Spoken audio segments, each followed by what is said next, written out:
السلام عليكم ورحمة الله وبركاته. أهلا ومرحبا بكل متابعينا متابعي قناة أخبار نادي الزمالك اليوم، ونشرة جديدة من نشرات أخبار نادي الزمالك عن اليوم الأربعاء الموافق 10 يناير لعام 2018. في بداية النشرة لا تنسوا الاشتراك في القناة والإعجاب بالفيديو ليصلكم كل جديد. ستجد أسفل الفيديو إن شاء الله جميع حساباتنا الرسمية على أغلب مواقع التواصل الاجتماعي. ستجد الفيسبوك، تويتر، جوجل بلس وغيرها من مواقع التواصل الاجتماعي. اشترك في الموقع اللي يعجبك. إن كنت مستخدمين الفيسبوك هتجد صفحتنا على الفيسبوك، اعمل لنا إعجاب على صفحة الفيسبوك، أو على تويتر اعمل متابعة على تويتر، وهكذا اشترك في الموقع اللي يعجبك. وإن شاء الله نكون عند حسن ظن حضراتكم الفترة القادمة، وتابعونا. رسميا مرتضى منصور بيعلن انتقال حمدي النقاز الى نادي الزمالك. حمدي طبعا كلنا عارفين ان هو الباك اليمين بتاع منتخب تونس، الباك الاساسي.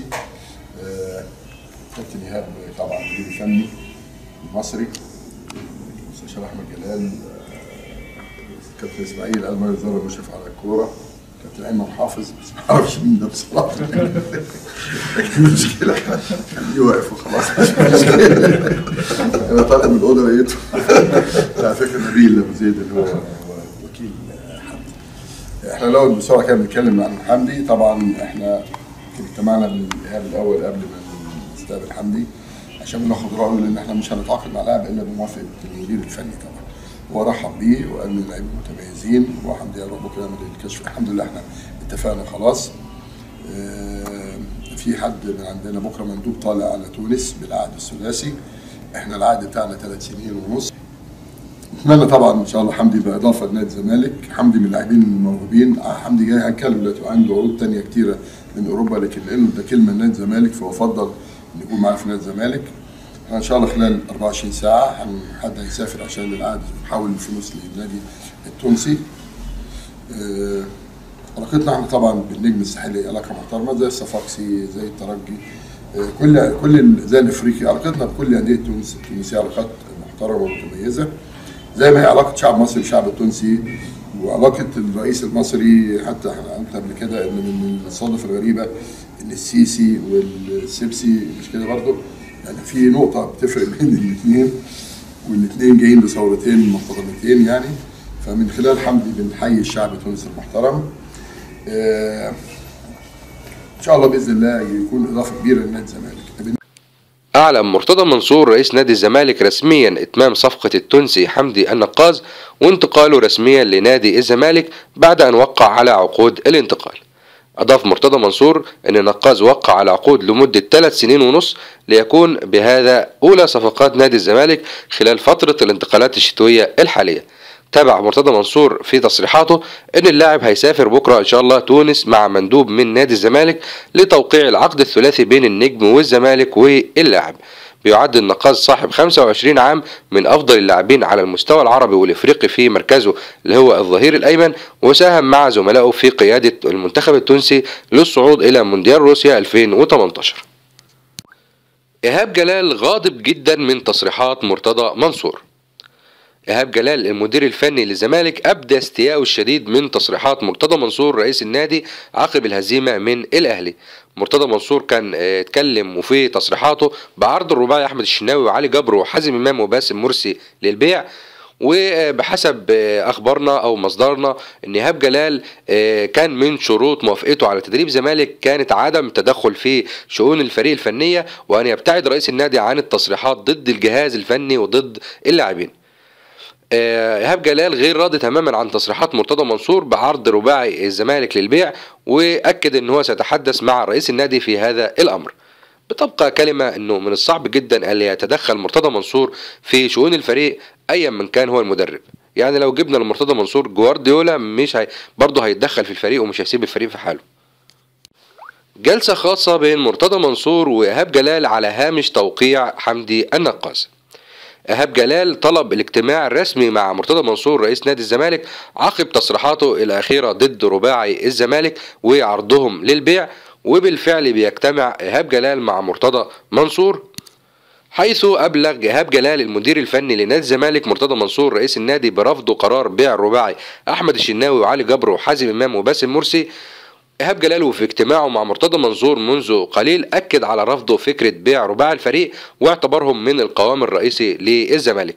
طلب إيهاب جلال من مرتضى منصور عدم التدخل في الشؤون الفنية للفريق، مطالبا إياه بترك الأمور الفنية والاستغناء عن اللاعبين أو التعاقد مع اللاعبين للجهاز الفني.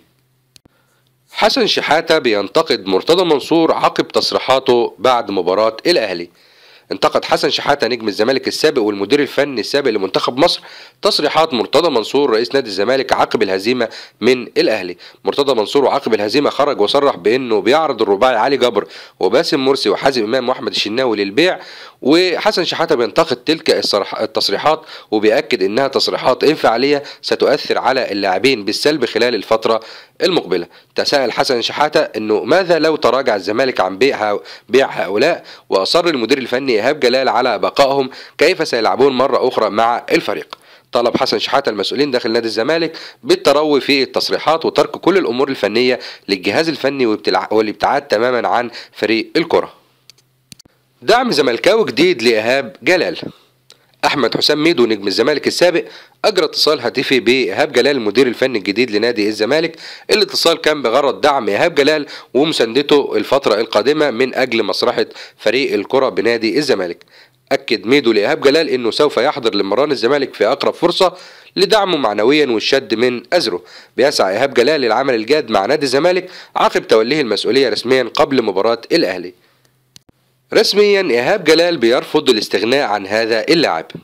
إيهاب جلال المدير الفني للزمالك بيقرر الإبقاء على اللاعب معروف يوسف لاعب خط وسط الزمالك بين صفوف الفريق خلال المرحلة المقبلة. أعرب إيهاب جلال عن احتياجه لمعروف يوسف خلال الفترة المقبلة مع الزمالك، وتابع أن معروف لاعب مميز وتكتيكي على أعلى مستوى والفريق في حاجة إلى جهوده خلال المرحلة المقبلة. كانت بعض الأقاويل تزايدت خلال الفترة الماضية عن اقتراب معروف يوسف من الرحيل عن نادي الزمالك، وبالفعل ان اللاعب تلقى عدة عروض من أندية مختلفة، إلا أن إيهاب جلال وبإعلانه وتمسكه باللاعب أغلق باب رحيل اللاعب تماما. إيهاب جلال بيطلب مهلة لتحديد الراحلين. إيهاب جلال المدير الفني لنادي الزمالك طلب من إدارة الزمالك مهلة لتحديد مصير كل اللاعبين بشكل نهائي والاستقرار على أسماء الراحلين خلال يناير الحالي، وبالتالي سيتم تأجيل ملف الراحلين عن الزمالك لحين إبداء إيهاب جلال رأي في جميع اللاعبين، حيث أن تعاقد الزمالك مع إيهاب جلال أعاد كل اللاعبين للصورة مرة أخرى. بيترقب مجلس إدارة الزمالك استلام تقرير رسمي من إيهاب جلال خلال الأيام القادمة بيتضمن تصوره النهائي عن اللاعبين الراحلين وأيضا المراكز التي يجب دعمها خلال يناير الحالي. الزمالك كان أعار أحمد كابوريا والإيفواري رزاق سيسي إلى الاتحاد السكندري لنهاية الموسم، بينما هناك أسماء قوية قريبة من الرحيل زي خالد قمر ومحمد رمضان ويوسف أوباما والسوري علاء الشبلي، لكن أصبح الوضع مختلف تماما الآن لوجود جهاز فني جديد له رؤية فنية مختلفة. تكليف جديد من مرتضى منصور لإيهاب جلال قبل مباريات الدور الثاني. مرتضى منصور رئيس نادي الزمالك بيكلف إيهاب جلال المدير الفني للفريق بالجلوس مع لاعبي الزمالك اللي بيتحدثوا عن امتلاكهم لبعض العروض الاحترافية من أندية خليجية أو أوروبية. كان الكلام ده في الجلسة اللي جمعت بين رئيس النادي والمدير الفني على هامش توقيع اللاعب التونسي حمدي النقاز للزمالك.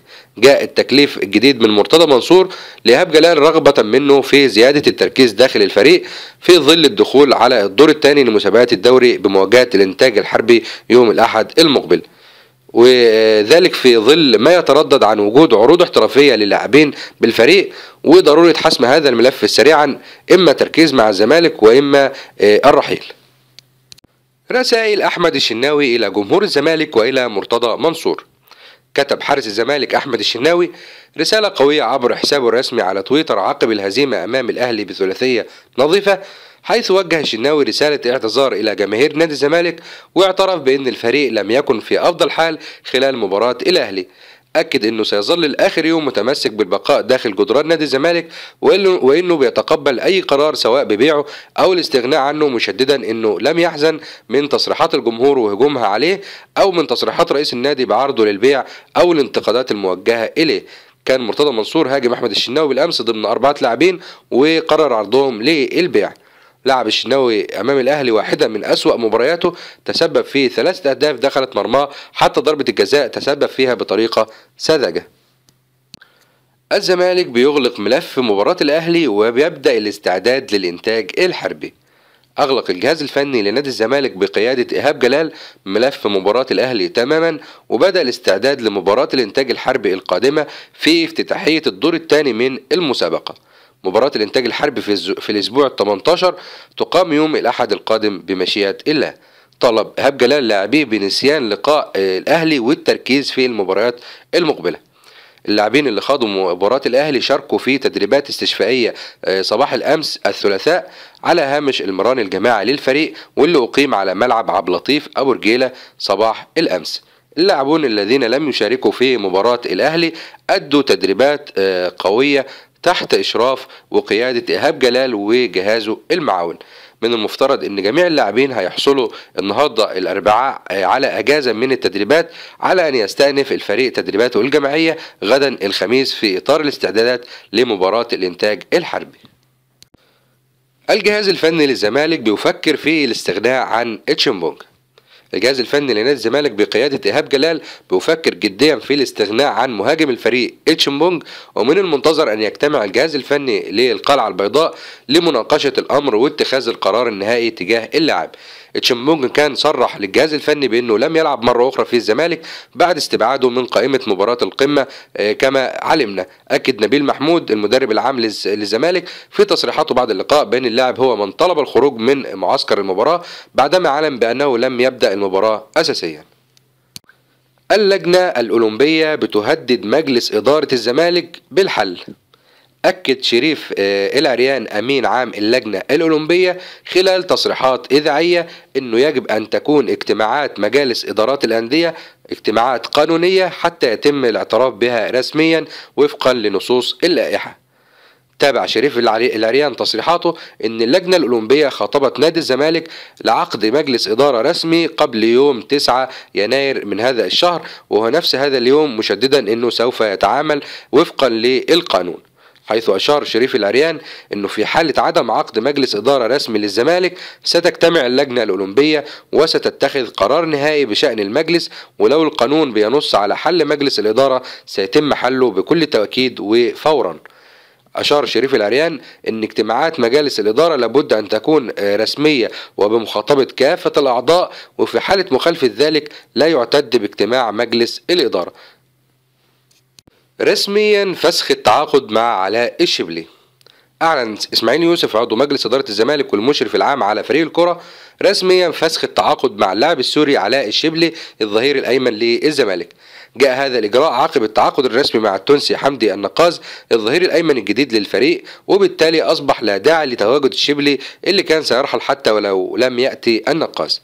كشف إسماعيل يوسف أن مجلس إدارة الزمالك قام بفسخ عقد اللاعب السوري علاء الشبلي بالتراضي بين الطرفين، وأضاف أن اللاعب قام بالتوقيع على إخلاء طرف بعدم وجود أي مستحقات مالية له داخل النادي.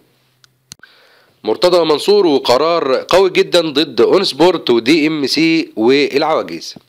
أعلن نادي الزمالك رسميا على لسان رئيسه مرتضى منصور مقاطعة كل من قناتي اون سبورت ودي ام سي اللي بتنقل مباراة الدوري. جاء هذا القرار من رئيس النادي نظرا للهجوم الغير مبرر على الزمالك بعد مباراة القمة، وتوجيه كم من انتقادات كبيرة جدا اعتبرها مرتضى منصور تؤثر بالسلب على استقرار الفريق. شدد مرتضى منصور انه لا يمانع من النقد الايجابي، لكنه لا يسمح بوجود او بهجوم او انتقادات تؤدي الى تدمير فريق الكرة. كما طلب مرتضى منصور من اسماهم بعواجيز الفضائيات الهدوء والابتعاد عن نادي الزمالك، وهدد انه لن يقف يتفرج على تلك الافعال والتصرفات الغير مسؤولة التي تسعى لافتعال ازمات ومشاكل داخل نادي الزمالك. وكانت دي نشرتنا، نشرة أخبار نادي الزمالك اليوم عن اليوم الأربعاء الموافق 10 يناير لعام 2018. في بداية النشرة لا تنسوا الاشتراك في القناة والإعجاب بالفيديو ليصلكم كل جديد. شارك النشرة لو حابب مع أصدقائك على الفيسبوك، على تويتر، على جوجل بلس، على واتساب، على تليجرام، على أي صفحة من صفحات التواصل الاجتماعي أو أي برنامج من برامج التواصل الاجتماعي. بنشكر كل متابعينا اللي بيقدمونا الدعم الفترة اللي فاتت باشتراكات في القناة، بإعجابات على الفيديوهات، بتعليقات على الفيديوهات. شاركنا برأيك وتعليقك أسفل الفيديو، بنسعد بكل التعليقات وبنتابع كل التعليقات، وإن شاء الله نكون عند حسن ظن حضراتكم. وفي نهاية النشرة سعدت بمتابعة حضراتكم، وفي أمان الله.